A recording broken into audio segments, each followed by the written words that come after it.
Um salve para todos os fazedores de cultura de Araruama, para todos os consumidores de cultura de Araruama. Sejam muito bem-vindos a mais um episódio do Quintou com Cultura aqui na Araru TV. Hoje nosso papo é sobre raízes e identidade, né? Dizem que um povo sem memória é um povo sem história. E Araruama tem camadas de história que muitas vezes ficam escondidas em fotos antigas ou na lembrança dos mais velhos e que agora foram registradas e revitalizadas por meio da inteligência artificial. Eu recebo hoje aqui o responsável por isso, o produtor audiovisual Luigi do Vale. Boa tarde, Luigi. Boa tarde, Marcos. Muito obrigado pelo convite de estar aqui. Parabéns pelo seu estúdio do podcast. Obrigado. Da TV. Tá muito bonito, muito profissional. Teu filme, documentário Araruama, Memórias de uma Cidade em Transformação. Hoje a gente vai bater um papo sobre ele, sobre outras coisas também, né? E vamos falar sobre cinema, sobre os desafios de produzir, né? Que a gente compartilha desses desafios, né? Aqui na cidade a gente está, de certa forma, desbravando essa área, né? Sim. Seja muito bem-vindo mais uma vez. E para começar, eu queria que você contasse para a gente como foi o estalo, a faísca, né? De criar esse projeto do Araruama Memórias de uma Cidade em Transformação. Bem, para eu começar a contar essa história, eu tenho que voltar no ano passado, quando eu criei um perfil no Instagram chamado Simplesmente Araruama. Esse perfil, no iniciozinho, era para mostrar alguns pontos turísticos, falar de turismo, das praias, enfim. E não deu certo. Assim, eu fiz dois, três vídeos e a gente já sente que quando faz e não consegue engajar, basicamente a gente coloca aquele projeto meio arquivado. Aí, beleza. Minha esposa, ela se formou mais ou menos no início desse ano em História. E pensando em dar uma força, de trazer um projeto assim para ela começar a desenvolver, eu voltei com Simplesmente Araruama com outra pegada. Já não mais focado no turismo, mas em resgatar a história da cidade de Araruama. E a partir desse estalo, né, desse start, eu comecei a desenvolver vídeos, como bem você falou, utilizando inteligência artificial. E logo no início, eu peguei algumas fotos antigas de Araruama e através de alguns programas eu comecei a colorizar elas, dar uma remasterizada naquela foto, transformar ela numa foto realista e começar a dar vida através de vídeo com essas fotografias. E aí eu utilizei algumas músicas, uma música até que eu fiz com o Jorge Luperce há muito tempo atrás, e esse primeiro vídeo me surpreendeu. Naquele primeiro vídeo eu ganhei, sei lá, uns 1.000 seguidores. E aquilo me deu... Empolgou, né? Me empolgou em continuar fazendo esses vídeos. E aí, conversando com a minha esposa, aí ela começou a dar algumas ideias também. Por que você não vai lá na Gigi, fala um pouquinho sobre a história da Gigi, fala um pouquinho sobre a história dos prefeitos de Araruama. E eu comecei, a gente começou a preparar alguns roteiros, e a partir desses roteiros a gente foi na rua para começar a filmar. E o segundo vídeo que eu postei nessa página foi um vídeo sobre a Gigi. Sim. Pegando e trazendo um pouquinho do passado, mais ou menos do início dos anos 2000, falando sobre a vida noturna da Gigi. E foi um sucesso, cara. Bateu 500 mil de visualizações. E foi através desse vídeo que aí eu me empolguei de vez, porque aí eu já consegui ganhar 5.000 seguidores, assim, em menos de uma semana. E aí, desse momento, que foi mais ou menos em abril desse ano, até agora em dezembro, a gente vem trabalhando em cima justamente de resgatar a memória, a história daqui da cidade de Araruama, através das histórias, seja por inteligência artificial, seja filmada pessoalmente, seja trazendo relato de moradores antigos, encontro com historiadores. E uma outra pessoa que minha esposa me apresentou, um canal que serviu muito de inspiração, é o Thiago Gomide, do canal Tá na História. Tá na História. Pô, muito Cara, legal. então a pegada que ele traz de fazer uma resenha com algumas pessoas é um tipo de pegada que eu quero estar trazendo cada vez mais daqui para frente no canal.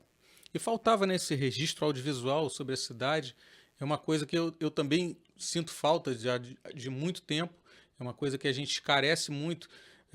Araruama, você precisa fazer, não sei se você passou por esse processo de pesquisa e de bater de cara na porta na hora que você precisa de um conteúdo, a gente não tem uma memória audiovisual, pouquíssima coisa a gente tem, né? Sim, sim. E até impresso, sua esposa, que é historiadora, é uma demanda que eu recebo muito também de quem trabalha registrando a história de Araruama, é de muita coisa ter se perdido nesse caminho, né? A gente sofre um pouco com isso. Então, Uma- a partir do momento que eu soube que ia lançar a PNAB, né, Programa Nacional Aldir Blanc, eu falei, eu vou criar um projeto baseado nesse documentário, que eu já tinha a concepção de que eu queria fazer isso, Uhum, mas faltava colocar no papel. sim. E aí, quando abriu, eu falei, eu vou criar esse roteiro, vou criar esse projeto e vou me inscrever no edital. E foi o que eu fiz. Criei o roteiro, deixei lá, fiz a inscrição, aguardei enfim, os resultados, né? E a partir do momento que diante desse resultado positivo, que foi o projeto ficou em segundo lugar aqui de Araruama, aí eu falei, agora vamos começar a correr atrás. Por quê? Como você falou, Araruama tem muito pouco registro fotográfico, vídeo nem se fala, é basicamente nulo. Poucos são os que a gente consegue encontrar no YouTube. A gente não tem um local em Araruama onde a gente possa pegar uma fita cassete do passado, onde a gente possa pegar um DVD do passado. Não existe. Infelizmente, um centro de memória audiovisual tem que ser criado. Uma coisa que daqui para frente tem que ser pensada para ser criada, porque temos agora começando a ter produtores audiovisuais que já começaram. Você é uma das pessoas, né, que já começou a criar bem alguns anos atrás documentários aqui históricos de Araruama, falando de Praia Seca. Eu vi o de Sobara também, todos eles maravilhosos. A bibliografia, que basicamente você perguntou da pesquisa histórica que minha esposa fez, é Silvio Lamas Vasconcelos, com apontamentos sobre Araruama. É a nossa grande referência, né? É a maior referência que Araruama tem hoje de história, é esse livro. Uhum. E eu acho que é o princípio das pessoas aprenderem sobre a história de Araruama e ter uma bibliografia que possa estar contando fatos oficiais. Porque tem muita gente que às vezes vê um vídeo que eu criei e às vezes fica comentando nas redes sociais falando de onde vem essa informação. Então, para a gente não cometer fake news, as informações todas que eu coloco nos meus vídeos, 99% é do livro Apontamento sobre Araruama, de Silvio Lamas Vasconcelos. Outras são de outros livros, como o do Célio Pimentel, que é da Estrada de Ferro de Maricá, do Jorginho de Iguaba, que é o Iguaba Grande dos Tupinambás, a Emancipação. Então são referências, são historiadores que são referências aqui na região dos lagos e principalmente de Araruama também. E daqui para o futuro, eu acho que a gente precisa criar essas referências audiovisuais também, né, baseadas nos escritos, porque a gente está vivendo num mundo, né, onde, infelizmente, né, pouco se lê, pouco se pesquisa, mas o audiovisual ainda é uma estratégia, né, bem poderosa para poder levar essa informação, perpetuar essa informação, migrar essa informação do papel pro vídeo, né? Eu acho que isso é importante a gente começar É importante os dois, né? Os Sim, dois são sim, muito sim. importantes. A escrita, o livro e o audiovisual. A gente vive num momento de tecnologia, né? Onde crianças, adolescentes, eles leem livro porque eles estão na escola, eles precisam estar aprendendo as matérias. Fundamental, É fundamental. Eles vão sempre ler livro. Eu acho que o livro nunca vai Nunca vai morrer, sair. nunca vai sair. Por mais que existam outros materiais pedagógicos através da internet, através de aplicativos de celular, Sim. o livro ele nunca vai deixar de ser o master ali, né? O principal. A base. Então, o audiovisual, ele é um recurso que a gente consome em 1 hora, 2 horas, no máximo.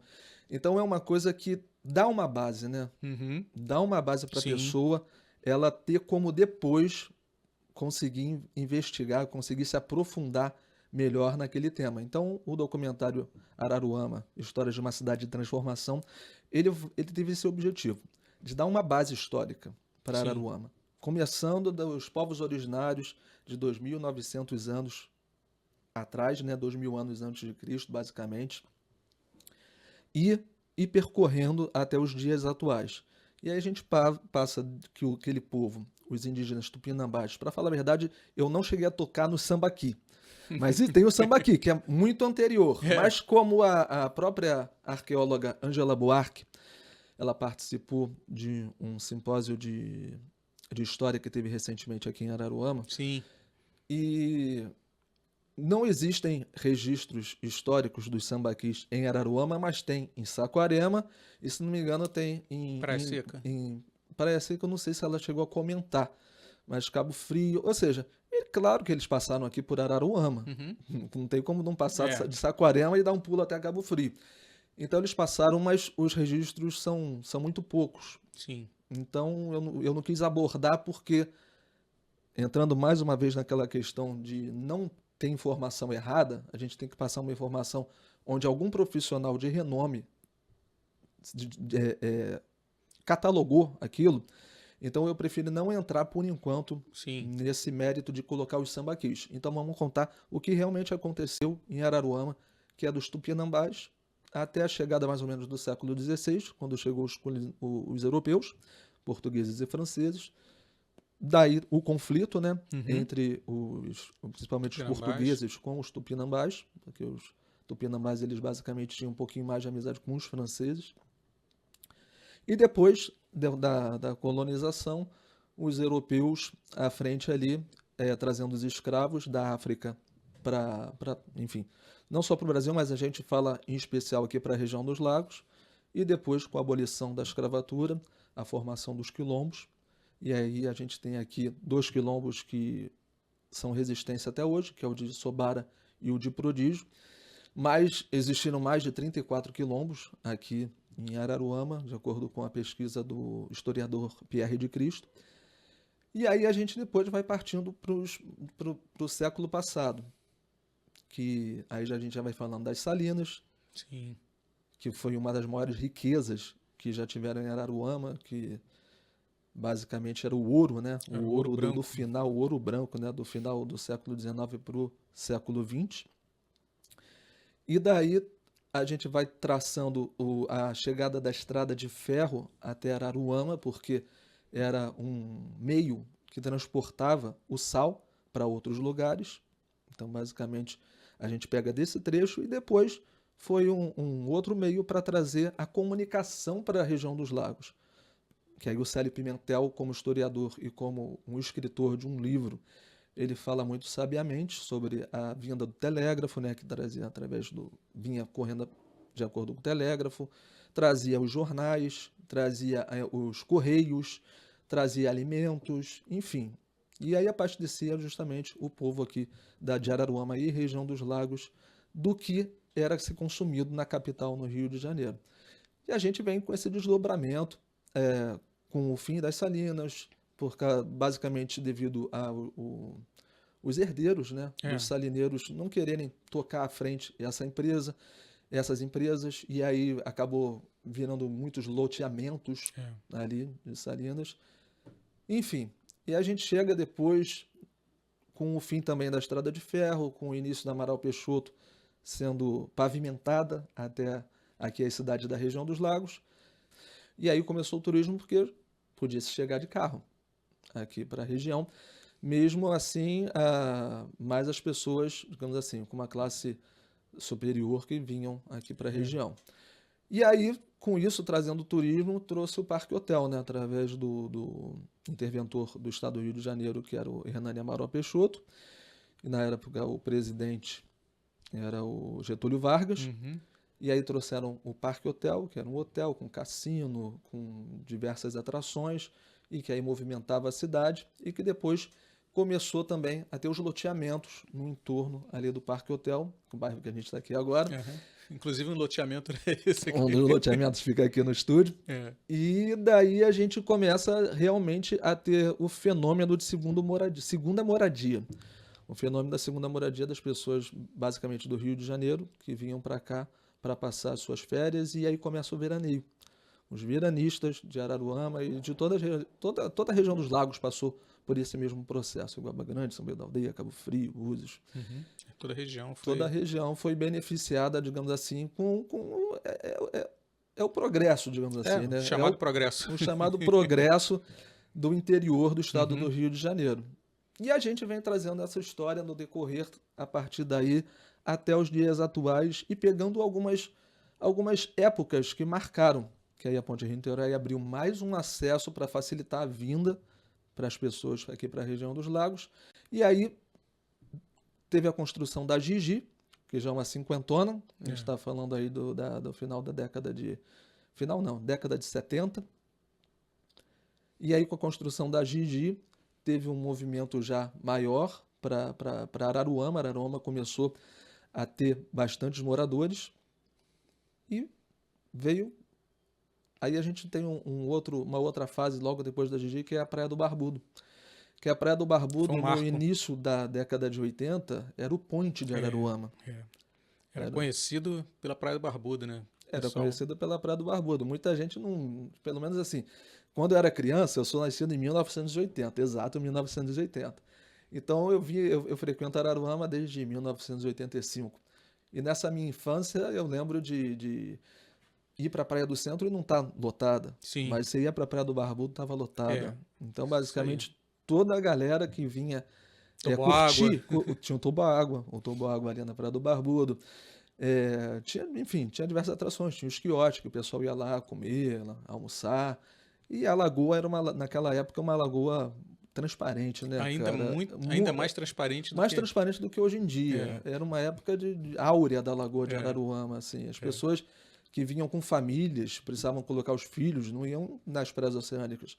Todo mundo vinha para a Lagoa de Araruama. Se o Globo Repórter tivesse vindo em Araruama naquela época, então ia endoidar. Ia endoidar, com certeza. Com certeza. Se a reportagem foi muito boa do Globo Repórter, porque realmente, para quem pegou toda essa época, desde a década de 70, 80, que pegou a época áurea da Lagoa de Araruama, e viu a degradação no meados de 90, e permaneceu quase durante 25 anos com uma lagoa suja, sinônimo de poluída, sujeira, né?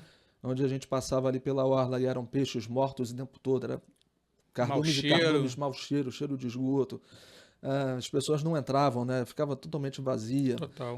Quem empreendeu com pousadas, restaurantes na beira da orla, viu seus empreendimentos se tornarem, entre aspas, falidos, mas mesmo assim permaneceram, resistiram.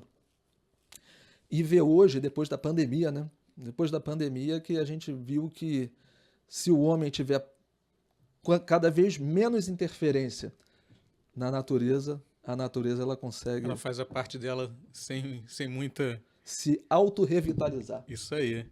Eu achei muito interessante, muito bacana, uma coisa que me chamou muita atenção quando eu assisti o documentário, foi o recorte de tempo que você usou. Né? Eu achei bem bacana você ir lá na pré-história, né, e fazer essa linha do tempo até hoje, até os dias de hoje. Achei muito, muito bacana, muito interessante. Ficou uma coisa assim, você é jornalista, né? Sim. E jornalista ele acaba sendo um pouco de detetive também para poder fazer essa pesquisa, né? Essa apuração. Durante essa pesquisa, essa apuração, qual a informação que você lembra assim, tipo, pô, isso aqui me surpreendeu, isso aqui eu não sabia. Tipo, ontem, por exemplo, quando eu assisti o filme, eu vi o Barbudo. Eu moro aqui há 30 anos, eu nunca tinha visto o Barbudo, que dá nome à Praia do Barbudo. Eu sabia que ele existia, mas eu não sabia que tinha mobiliário, coisa e tal, mas eu nunca tinha visto o rosto dele, né? O rosto do homem que dá nome ao local. Eu vou te falar, eu também não. Eu também não. Eu conheci o Barbudo, eu frequentava desde criança o Barbudo, mas a figura do seu Ildomar, que é o Barbudo, eu vim conhecer esse ano. Eu vim conhecer através dessa pesquisa, através de apurações, que eu fui lá na imobiliária dele e fui querer conhecer a história da Praia do Barbudo. Porque nada melhor do que realmente alguém contar a história do que a pessoa que levou a fama. Exatamente. E aí eu ficava com aquela coisa, porque eu já tinha postado na página Simplesmente Araruama falando da Praia do Barbudo e muitas pessoas falavam que não, a praia não é do Barbudo, tinha gente que falava que era Praia Lagoa Azul, tinha gente que falava que era Praia do Paraty, Paraty. tinha gente que... Enfim, tinha outros nomes, tinha gente que falava que Barbudo era um pescador. Já criou-se várias lendas urbanas. Já criou-se várias lendas urbanas e eu falei, poxa... Daqui a pouco vai estar dizendo que não, é Praia do Ildomar, não é a Praia do Barbudo. Vamos inventar outra eu fui conversar com ele para saber da história do Praia do Barbudo e ele me falou que realmente não é uma coisa tipo um apelido que deram para a praia. Sim. Existe um projeto de resolução aprovado com unanimidade na Câmara de Vereadores, se eu não me engano, em 1988, denominando ali 300 metros do Coqueiral até um trecho do Novo Horizonte de Praia do Barbudo. Isso foi um projeto de resolução do vereador Júlio Marinho, que deu justamente em homenagem à pessoa do Barbudo, porque o Barbudo ele foi um grande desbravador ali da Praia do Paraty, que é realmente a praia era do Paraty, fazia do parte bairro Paraty. do bairro Paraty. Assim como a gente tem Praia do Coqueiral por causa do bairro Coqueiral, e Praia do da Centro Pontinha. por causa do centro, Praia da Pontinha por causa do bairro Pontinha, ali era Praia do Paraty, porque pertencia ao bairro Paraty, mas o Barbudo ele chegou em 1900, nos anos 70, basicamente, e ali era tudo vegetação. Não tinha vista para a lagoa. Quem passava ali pela estrada via um monte de vegetação e nem sabia que ali atrás... Quer dizer, todo mundo sabia que tinha uma lagoa porque... fazia um lógica, entorno, né? Pela lógica. Mas não era uma coisa que as pessoas iam se banhar naquele trecho por causa daquela vegetação. E aí ele se estabeleceu ali pelo bairro e começou a cortar com a mão. Foi começando a tirar tudo ali e começou a colocar algumas aberturas. E através dessas aberturas foi começando a aparecer pessoas e ele estava ali com... Ele começou, se eu não me engano, com uma cabaninha, uma coisa assim, bem improvisada, vendendo refrigerante, cerveja, tudo mais. E aí depois, conforme foi crescendo, ele foi melhorando o empreendimento dele. Comprou um trailer e do trailer, aí ele fala que o Altemir Barreto falou que não queria mais trailer, que ia fazer a construção de quiosques e ele prometeu 2 quiosques para o Barbudo. E cumpriu com a palavra. Legal, foi uma história assim bem bacana de ser contada. Você estava falando aqui, Praia do Centro, Praia da Pontinha por causa da Pontinha, Praia do Coqueiral por causa do bairro Coqueiral. A única praia que não tem o nome do Amores. bairro. Amores, mas tem explicação. Tem, que é da antiga sabe. Que é da antiga sabe que é da antiga sabe. Porque muita gente lá, não só na Praia dos Amores, como ali em cima, no Alto de São Sebastião, no Hotel Vera Vista, a gente sabe que a gente é dessa época, né? Pegava o carro mas essas coisas não vão entrar no documentário, vamos deixar isso só para... Agora vamos sair um pouco da história, vamos partir um pouco para a parte técnica, Luigi. A gente sabe que é um desafio produzir audiovisual, por mais que hoje a tecnologia facilita a vida da gente pra caramba, mas é um desafio e tem um monte de gente aí que quer produzir audiovisual e não sabe nem por onde começar ou começa sem saber começar e é isso aí, vamos para dentro. Qual que é o grande desafio, qual é o seu maior desafio de produzir material de esporte aqui na região? Equipamento, equipe, locação, pesquisa, o que dá mais trabalho para produzir um documentário? Olha, hoje tudo está muito mais facilitado, né, Marcos? Eu acredito que hoje com a telefonia móvel, com as redes sociais, você tem uma câmera profissional na palma da sua mão, um iPhone 16 Pro Max, por exemplo, já é uma super câmera, né? Sim. E tem microfones lapela hoje com uma qualidade muito boa. Então acaba que eu acho que você também passou por isso. Eu já sou produtor audiovisual desde 1998, quando eu comprei a minha primeira câmera SVHS na Uruguaiana, usada. Eu tinha que comprar usada porque naquela época o salário mínimo devia ser, sei lá, R$200, cento e poucos reais.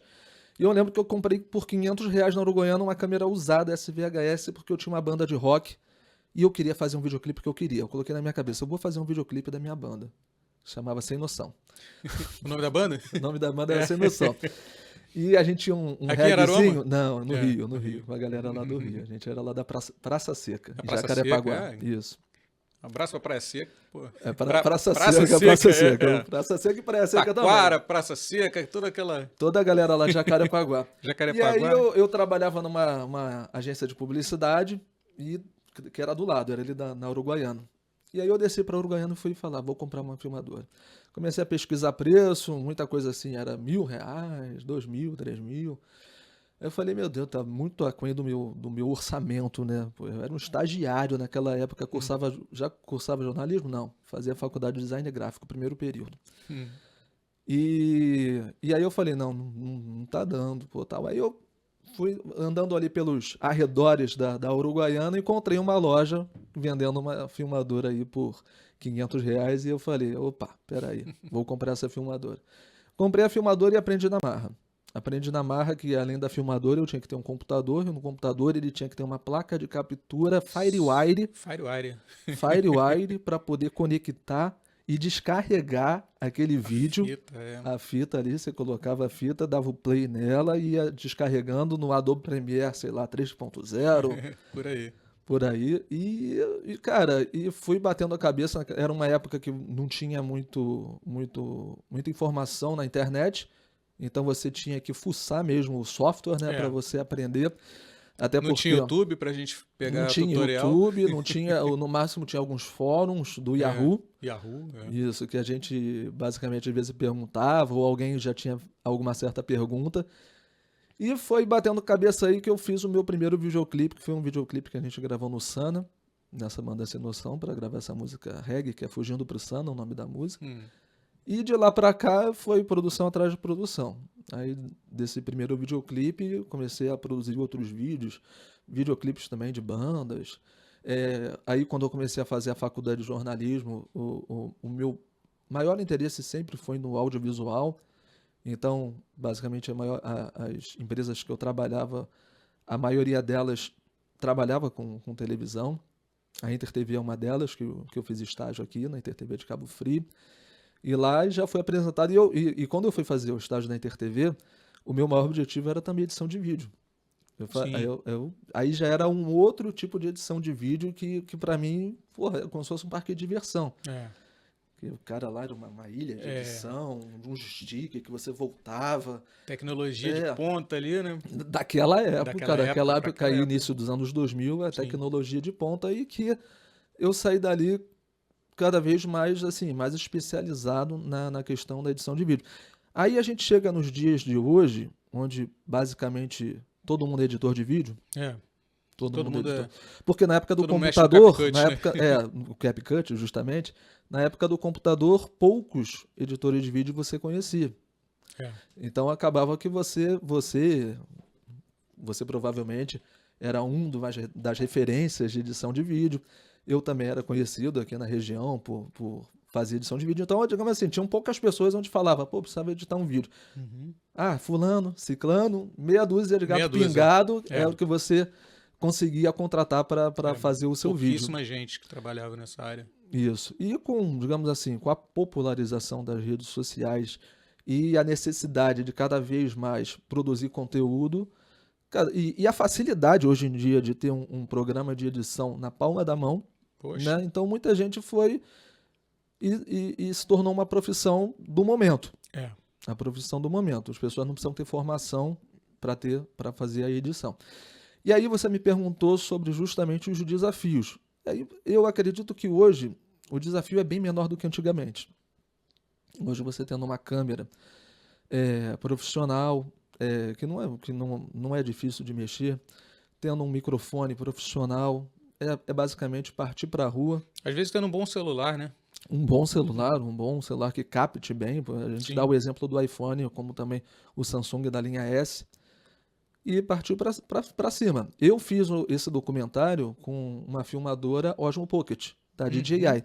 Sim. Então, basicamente, todo o meu material foi de uma outra empresa que é a DJI, que foi de drones, que é a empresa de drones, que também fez as imagens aéreas, e também a câmera Osmo Pocket, utilizando um microfone Holyland, que também é outro microfone que está bem na moda. Uma mão na roda tremenda, né? Sim, porque ele faz uma captação com redução de ruído, Perfeito. que passa carro, passa gente gritando e na hora que você vai ver, tá ali aquele som maravilhoso. Sim, muito, muito legal. Muito o equipamento, ele facilitou a vida da gente, assim, sobremaneira. E A gente não, hoje, quem está começando no audiovisual já não tem aquele desafio de gastar 3 salários mínimos para comprar um equipamento básico usado, né?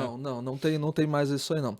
Hoje você precisa realmente de uma filmadora profissional, uma filmadora 4K, um microfone mais ou menos nesse nível aí do Holy Land, um drone, né, para fazer uma captação de mais imagens aéreas. Sim. Então, é basicamente o seu estúdio de bolso. É um estúdio de bolso. Um estúdio de bolso que você precisa carregar. E aí tem a sua bagagem como experiência para você fazer as tomadas, a sua experiência para você saber conduzir uma entrevista. Sim, isso é importante para Entendeu?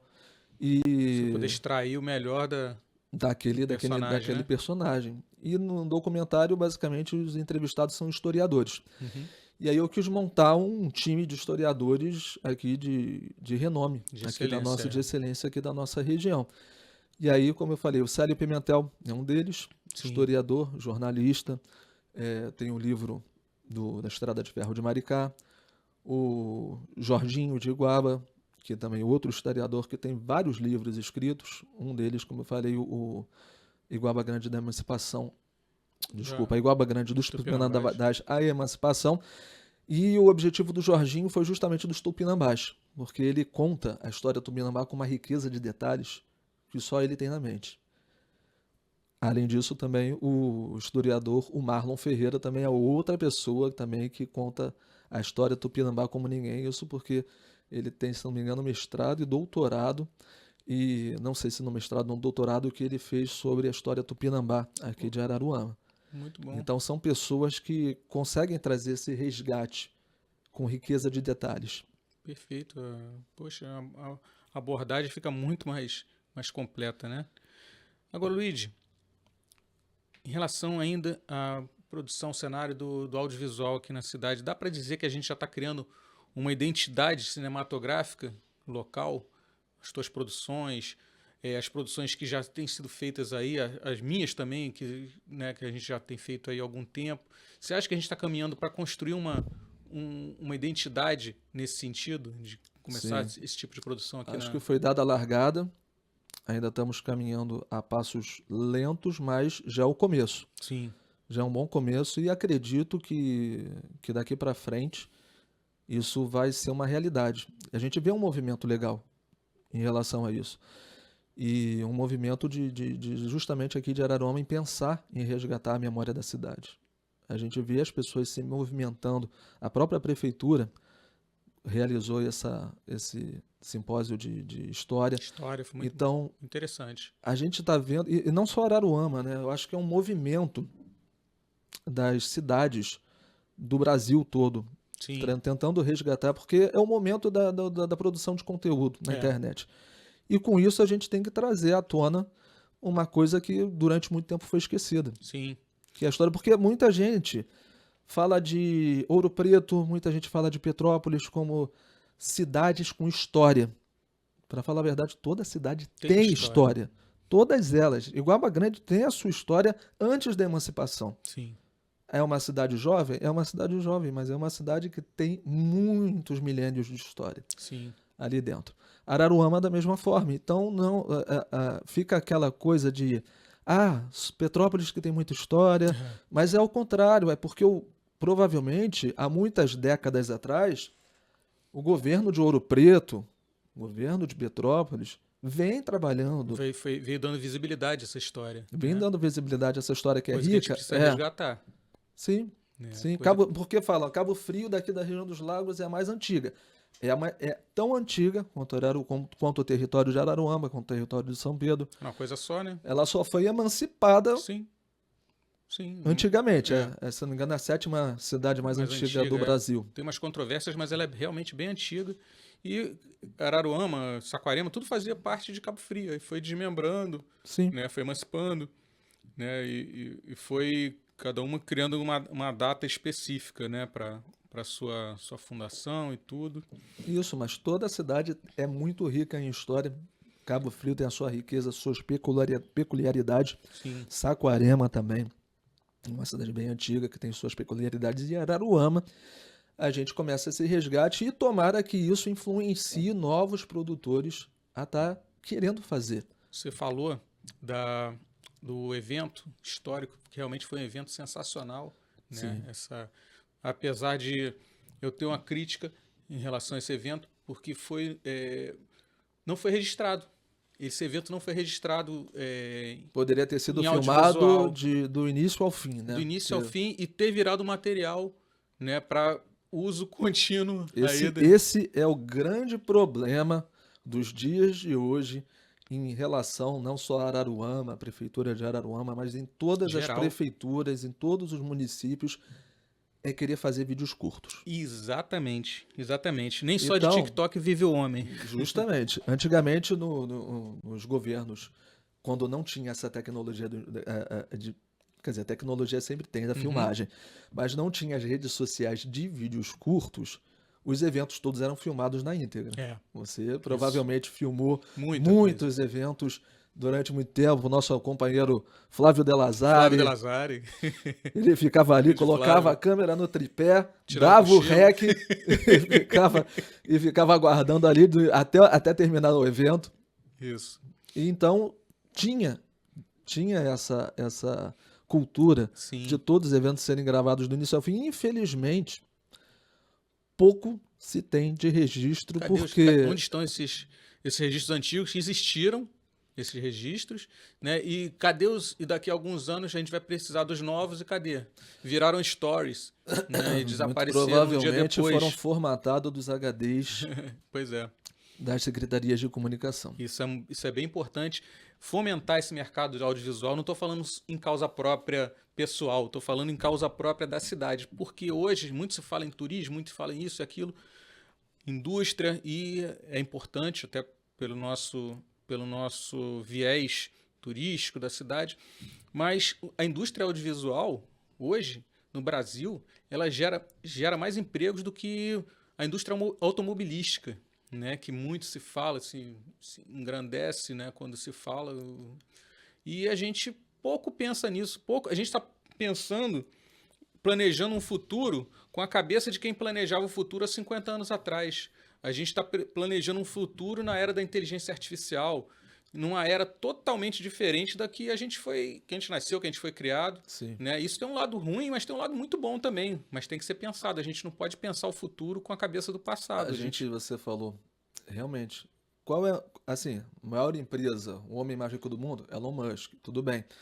Mas das grandes empresas mundiais, você tem aí o exemplo da Netflix, que acabou de comprar a Warner. Sim. Então, você vê um mercado audiovisual bilionário.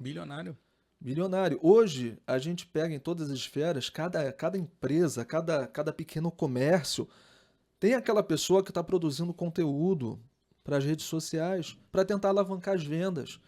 Hoje, basicamente, tudo é vídeo. Tudo é filmado. A gente vive cada vez em eras mais midiáticas. A gente sempre ouviu falar da era midiática. Isso desde que a gente é criança. Mas cada vez mais a gente vê cada pessoa tá ali naquele momento, tá fazendo story. Tem gente que, assim, vai à loucura, né? 24 horas por dia gravando story. Enfim, quem quiser acompanhar a vida dessa pessoa, acompanha. Mas eu acho também que aí é demais. Mas a indústria é uma indústria muito rica e que é o futuro, cara. E a inteligência artificial, eu fico pensando, cara, que há pouco, quando até você falou, eu resgatei uma memória de que eu fiz um período só de design gráfico. E a faculdade não era muito bem o que eu queria, mas eu lembro na turma, desse primeiro período, a gente ficava assim, conversando na resenha ali depois da faculdade, ficava falando, porra, cara, isso quando o Photoshop era 2.0, né? Enfim, porra, um dia vai ter um programa que a gente vai falar, vai falar e vai aparecer pra gente digamos assim, o design, o logomarca que a gente quer produzir. A gente ficava assim, pô, já pensou? Cara, aquilo ali era tipo uma fantasia muito distante da realidade, isso no início dos anos 2000. A gente não tinha nem ideia que isso um dia pudesse acontecer, e hoje o ChatGPT cria logomarcas de acordo com o detalhe que a gente dá, cara. A gente faz o prompt na inteligência artificial e através desse prompt a gente gera imagens, gera vídeos. Sim, é uma coisa que se a gente voltasse ao passado, a gente ia ficar chocado demais em saber que isso existe, né, que isso vai existir no futuro, a gente ia pirar. E E a gente está vivendo o futuro. A gente É. está vivendo o futuro. E cada vez mais a inteligência artificial ela está ficando real, né? Ou seja, a gente já não consegue mais distinguir. É claro que consegue distinguir Sim, com mas o olhar, cada vez mais difícil, com o né? olhar mais aguçado que quem é produtor audiovisual tem, consegue distinguir um pouquinho ainda. Sim, ainda. É, pra gente. Mas o grande público, eu estava vendo um vídeo que viralizou, que era como se fosse uma praia, e aí tem uns raios caindo na praia, aí um cara se levanta, todo mundo, aí cai os raios na praia, começa a pulsar água. Aí eu fiquei olhando assim, cara, teve, sei lá, 1 milhão de visualizações e todo mundo comentando, caramba, como é que vocês ficaram na praia? Como é que deixa a criança ficar na praia? Aí, olhando de cara que era uma inteligência artificial, a gente vê que muita gente não é que é inocente, não é inocência. Não é a praia. Mas é porque os vídeos de IA, eles estão muito reais, estão muito realistas. E isso daqui pra frente vai ficar muito... E as pessoas, assim, por um lado, os vídeos estão ficando muito realistas e por outro lado, parece que as pessoas estão ficando mais receptivas a qualquer informação visual que elas recebam. Por exemplo, vídeo de gatinho salvando bebê. Pô, o que mais tem é gente chorando, emocionada com esse tipo de coisa, assim, que a gente nitidamente a gente vê que é inteligência artificial, mas que continua emocionando muita gente aí, né? Convencendo muita gente que é verdade. Sim. Você que é um cara que é aqui na cidade e tudo, pioneiro nessa praia de inteligência artificial para vídeo, onde você acha que isso vai parar? Bem, tenho certeza que num futuro não muito distante, a inteligência artificial ela vai estar não só dialogando, mas interpretando, isso em relação a filmes, novelas, produções audiovisuais, vão ter atores. Eu já vi uma matéria há pouco tempo falando sobre um ator de IA. É claro que Hollywood está muito se manifestando, muito contra tudo isso. Não só Hollywood, eu estou falando isso em relação ao audiovisual, mas também a indústria fonográfica tem se mostrado relutante. Só que eu acho que é uma briga que em pouco tempo vai acabar se perdendo, porque as empresas elas querem o quê? Faturar. Faturar. E, onde elas puderem lucrar mais, elas vão investir. E a gente vê que a Nvidia, que é a empresa mais valiosa do mundo, é uma empresa de inteligência artificial, onde está sendo investido bilhões e mais bilhões para que essa tecnologia ela cada vez se solidifique mais e se torne mais profissional. Então, acho que não é você ser contra a inteligência artificial, é o mundo se adequando a ela, é o mundo tentando, e quem está na linha de frente, tentando entender, não só usar o ChatGPT para ser um agente virtual, uma secretária particular. Eu acho que você tem que usar a inteligência artificial tentando entender ela e tentando trazer ela para a sua realidade, não só automatizar as tarefas, mas que ela consiga trazer o seu sustento através dessa tecnologia. Você tem que aprender a inteligência artificial porque a inteligência artificial ela vai cada vez mais deixar o seu dia a dia mais produtivo. E além disso, como você falou, os gatinhos fofinhos, as vozes artificiais, os narradores artificiais, toda a questão de ilustrar o próprio documentário histórico de Araruama.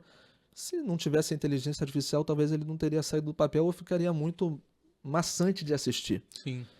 As pessoas não iriam assistir durante 50 minutos, como foi a exibição pública que teve na Casa de Cultura, onde basicamente mais ou menos 60 pessoas que assinaram ali o livro, elas estiveram do início ao fim, sem sair. Então, se não fosse o recurso de IA, provavelmente as pessoas iam ficar olhando as fotos paradas, estáticas, e ia ser uma coisa muito... Não ia ser tão envolvente quanto uma história contada utilizando vídeos animados produzidos por inteligência artificial, baseados em registros fotográficos reais. E ficaram muito bons, ficaram muito, muito bacanas mesmo. Realmente ficou um trabalho de primeira qualidade. Gostei muito do que eu vi ali. Legal. Você estava falando do seu primeiro contato com audiovisual, que você comprou a a banda. câmera. Eu tive uma experiência quase que reversa disso aí. Eu, em 1995, gravei com minha banda na época. Sim. E peguei hoje é MP3, né? Na época era fita, eu passei para MP3. Sim. Era o cassete. Era o cassete. Aí, e eu sempre tive vontade de ver um clipe dessa música da banda, sendo que, poxa, metade da banda já é falecida, enfim. A gente acabava se perdendo, às vezes, até o contato. Eu que vim do Rio também. Se perde contato. Das o tempo pessoas. passa, são mais de 30 anos. E eu fiz um clipe com inteligência artificial para essa música de 30 anos atrás. Eu parei para assistir, eu falei, cara, que bacana, que loucura isso. Verdade, né? verdade. É uma coisa surreal você ver você pegar esse passado, contrastar com o futuro e vice-versa. Isso é uma coisa bem interessante de se viajar. Agora, inteligência artificial, eu concordo plenamente com você quando você fala sobre a importância de se pensar a inteligência artificial a nível até educacional. Sim. Você acha que seria bacana para a gente começar a pensar nisso? Para a gente, que eu digo para Araruama, para os educadores de Araruama começarem a pensar em promover um ensino de inteligência artificial, não baseado em inteligência artificial, ensino de técnicas de inteligência artificial aplicadas para N funções. Com certeza, com certeza. Eu acho que tanto a Prefeitura de Araruama quanto qualquer governo municipal, até estadual, ou federal mesmo, federal, né? tem que demorando. Tem que ter programas que qualifiquem as pessoas para estarem não somente, a gente fala de front-end e back-end, né? Sim. Não somente vendo de frente aquela IA já mastigada para elas, mas como também entender aquela IA, porque é muito fácil você chegar no chat GPT e colocar qualquer comando simples e ter resultados simples. Mas existem, o próprio chat GPT tem manuais onde você pode estar lendo sobre eles, só que muitas das vezes essa é a parte que destaca uma pessoa da outra. Destaca um profissional de uma pessoa leiga. Um usuário leigo de um usuário avançado. Então, não só o ChatGPT, como o Gemini, como o DeepSeek, eles têm manuais que cada vez que você vai lendo esses manuais, você vai aprimorando a geração e o resultado que você tem com essa inteligência artificial. E cada vez mais você vai tendo criatividade na geração, porque tudo é constância. Então, quanto mais você está trabalhando com aquela inteligência artificial, está mandando novos prompts, está testando aqueles prompts, cada vez mais você vai tendo uma criatividade baseada naquele comando, onde vai sair um resultado mais perto daquilo que você imagina. Sim. Então, basicamente, assim, no vídeo, como produtor audiovisual, você tem que imaginar que você é um diretor de cinema. Exato. Então, você tem que ter toda uma noção de criar um storyboard e baseado naquele storyboard. Antigamente, assim, a gente tinha dentro de qualquer tipo de filme vários cargos. Então tinha a pessoa que cuidava do storyboard, tinha o diretor de fotografia, ou seja, cada frame daquele ali estava planejado para ter aquele ângulo, aquele cenário, a determinados personagens passando por ele, para ter basicamente a câmera pegando de um enquadramento, dando um zoom in, um zoom out, girando uma órbita. E hoje em dia, com a inteligência artificial, a gente tem que ter esse raciocínio de diretor de cinema, pensando em todos os movimentos de câmera, questão de iluminação, questão de personagens dentro de uma cena, questão de, enfim, de sons. E tudo isso, você tendo essa noção de que você é um diretor de cinema e que você está fazendo um projeto audiovisual, então você realmente acaba se tornando aquele diretor da inteligência artificial. Não. E a inteligência artificial vai fazer o trabalho do diretor de fotografia, do criador do storyboard, do cinegrafista, do iluminador. Perfeito, E a por tua aí vai. analogia, tua analogia tá perfeita. Tua equipe é a IA. Ela tá toda ali na inteligência artificial e você Só que só. tem uma coisa, né, cara? Cara, a IA é cara. Sim, A IA é uma coisa cara, é. é para quem quer produzir Para quem quer profissionalmente. fazer, Ela ainda está assim a um custo um pouco inacessível, a não ser que você realmente tenha um projeto que esse se pague. projeto se pague através do custo da Uhum. inteligência artificial, porque senão é melhor você realmente ir testando com várias contas gratuitas. Aí É, a dica é. para quem quer fazer Dá para teste aprender, né? cria 100 e-mails, se Pega, cadastra em pega 100 cada um créditos de deles, cada um. pega 100 créditos cada um e vai fazendo um a um com marca d'água mesmo Isso. e manda ver. Não pode perder, deixar de aprender nem deixar de praticar. Com certeza. Agora você falou de custo. Esses projetos, falo por mim, eu creio que você também passou pela mesma situação. Esse projeto contou com o fomento da lei da política nacional Aldir Blanc, né? Sim. Qual a importância desses incentivos para que a nossa história seja contada, né, por gente daqui, por outros projetos surjam, né? Eu acho que tanto a Lei Paulo Gustavo, que foi quando eu consegui produzir meus primeiros documentários também, quanto agora na Lei Aldir Blanc, as produções locais estão saindo, né? Porque há muito tempo a gente não via a produção local daqui. Como você vê isso aí? Bem, é o que você falou. São programas que foram criados após pandemia, né? Sim, E são programas fundamentais para esse fomento, não só audiovisual, como de toda a cultura, né? Parte de teatro, parte de dança, enfim, tudo que envolve a cultura, esses editais, através do Paulo Gustavo, do Aldir Blanc, eles são cruciais para aquela cidade cada vez mais ter uma identidade cultural. Então, isso é maravilhoso, a gente poder ter um projeto, a gente poder imaginar aquele projeto e poder executar aquele projeto com financiamento público. E traz isso de volta para o município. O município ele ganha com esses projetos. Ele ganha através do resgate de memória, através de levar determinadas culturas para um público daqui do município. E eu acho que cada vez mais os moradores das cidades, a gente vai falar especificamente Araruama, tem que aplaudir. Tem que aplaudir quem participa, quem está trazendo, quem está fazendo a sua exposição, quem está fazendo o seu documentário, quem está fazendo a sua apresentação de dança, de teatro. Isso eu acho que tem que ser cada vez mais divulgado para que o grande público tenha acesso a tá conseguindo participar. Porque acessar e interagir, né? interagir, é isso aí. Tem interação com todos os projetos que são aprovados aí pelos programas de incentivo à cultura.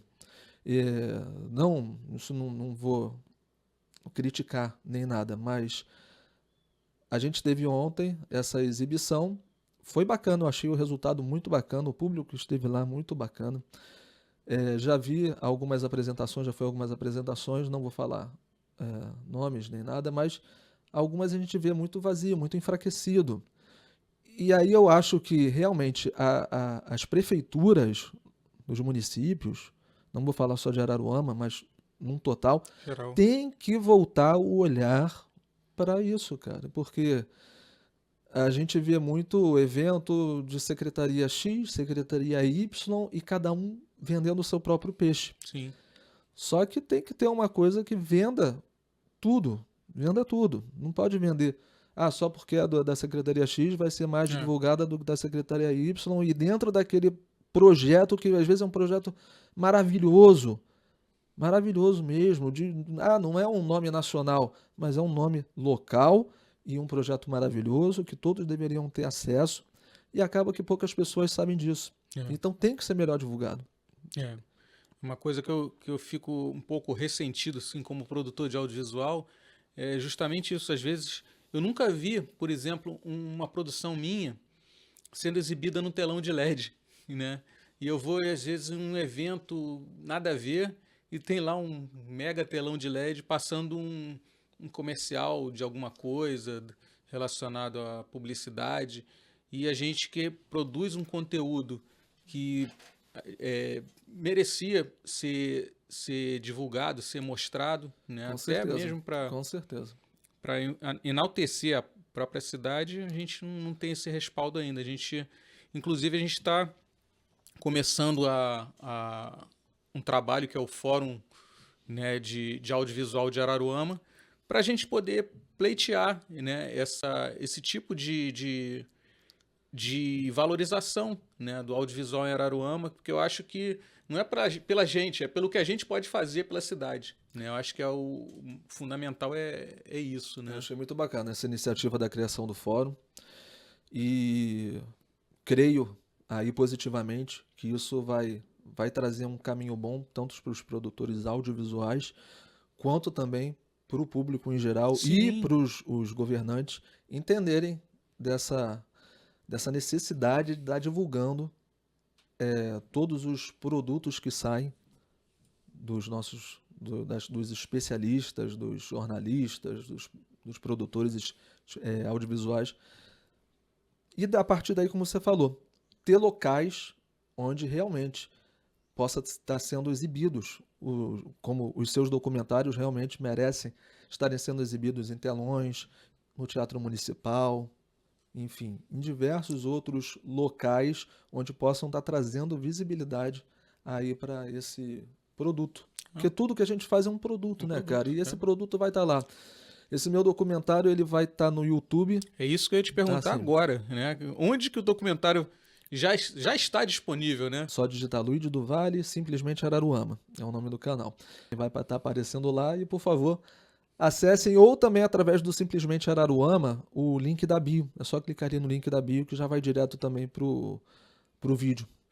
E vai ter mais alguma exibição presencial?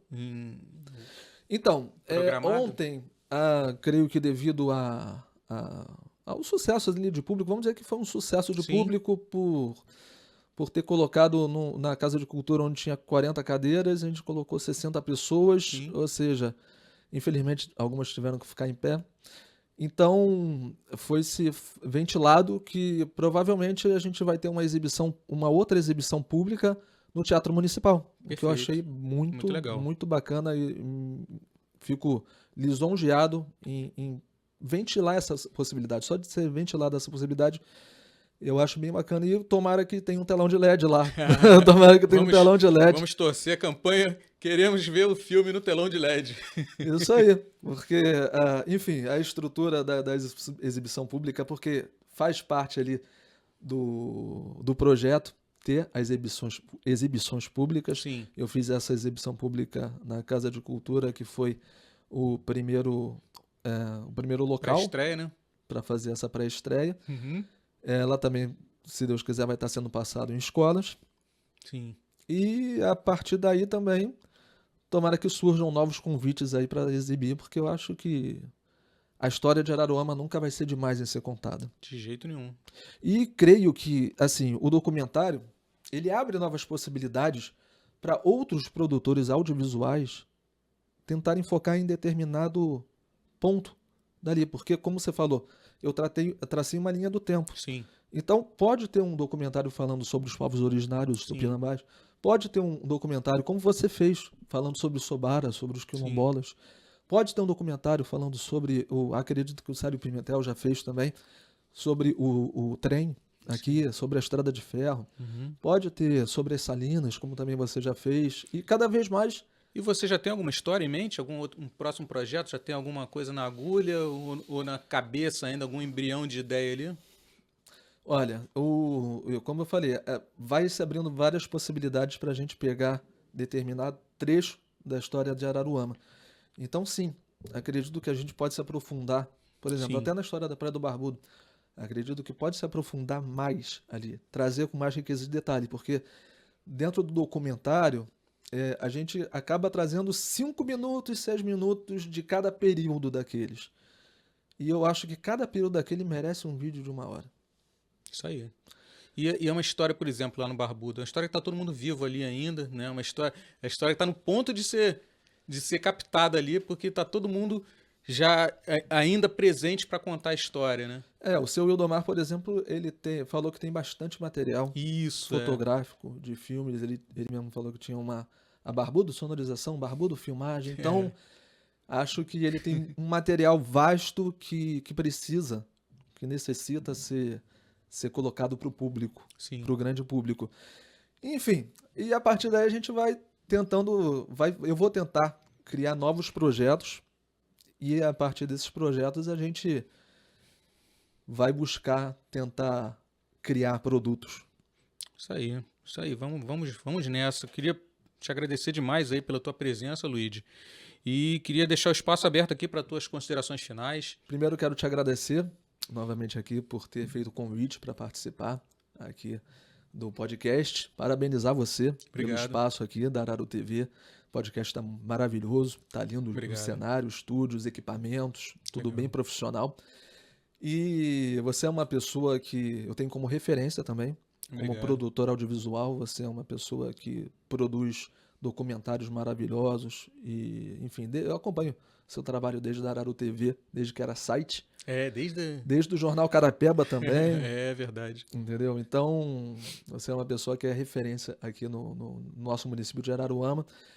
Então, eu só tenho a agradecer e convidar a todos aí para estarem assistindo o documentário Araruama, Histórias de uma Cidade em Transformação.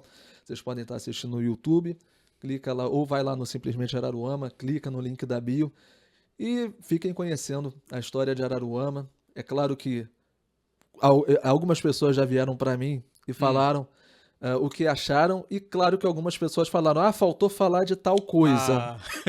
Isso é normal. Aí eu falo, olha, não dá para contar uma história de 2.900 anos em 50 minutos. Pois é. Claro que vai faltar. Aí voltando, digamos assim, vamos só voltar aqui rapidinho ao que você tinha perguntado, o que eu gostaria de fazer também em relação a documentário ou outros tipos de projetos. Eu acho que fazer um pouco das histórias dos prefeitos de Araruama é uma coisa muito legal. Legal. Então é um outro plano que eu tenho, que mais para frente eu vou tentar desenvolver, porque tem muitos prefeitos que passaram aqui por Araruama e cada um deixou o seu legado. Não estou falando dos prefeitos atuais, eu estou falando até de prefeitos desde do primeiro prefeito de Araruama, desde que Araruama foi emancipada em 1859 até os dias de hoje. Passaram-se 21 prefeitos por Araruama e cada um deles deixou um pouquinho uma marca. É claro que antigamente a arrecadação era pífia e não dava para se fazer muita coisa, mas acredito que se a gente pegar desde a época de Afrânio Valadares, ou até um pouco antes, Renato Lessa, a gente consegue trazer coisas que para Araruama acontecem até hoje, estão lá até hoje. E precisam ser relidas, né, a partir de um olhar atual, para a gente entender muita coisa do que a gente vive hoje aqui, que a gente não sabe por que acontece, e se a gente for fazer esse resgate, a gente vai descobrir muita coisa. Sim, com certeza, com certeza. Muita coisa que tem até hoje, mercado municipal, enfim, pontes aqui que existem há séculos. Vamos dizer, desde o século passado. Desde o século passado, ou seja, tem as pontes que estão lá e continuam até hoje. Então, são pequenas obras que parecem bobagem hoje em dia, mas que guardam uma história que passou de geração em geração, entendeu? Então, acredito que esse seja um outro projeto aí que em breve eu devo também, se Deus quiser, estar fazendo, ou através de vídeos curtos também, porque não só documentário vive o homem, né? Então a gente tem que produzir conteúdo. E eu acho que até a produção do conteúdo é uma coisa bem legal, porque de vários micro conteúdos que você acaba produzindo, eles podem se tornar uma coisa grande. Sim, com certeza. Então, acredito que esse basicamente vai ser o futuro. E é uma forma de estimular as pessoas a buscarem o audiovisual. O conteúdo de vídeos curtos também não pode deixar de ser bem feitos, né? Sim. Isso aí é fundamental. E eles fazem parte de uma estratégia, né? Os vídeos curtos, eles são estratégia até para você conseguir trazer público para ver os documentários, os vídeos mais elaborados, os vídeos curtos, eles servem para despertar aquele desejo de poder estar assistindo uma coisa maior. Isso aí. Luiz, mais uma vez, obrigado pela tua participação aqui no podcast. Ó, aproveita que você já está aqui no YouTube, o link já está aqui na descrição do filme e a gente se vê na próxima semana. Depois você me diz o que você achou, porque eu adorei. Um abraço, tchau, tchau, até lá.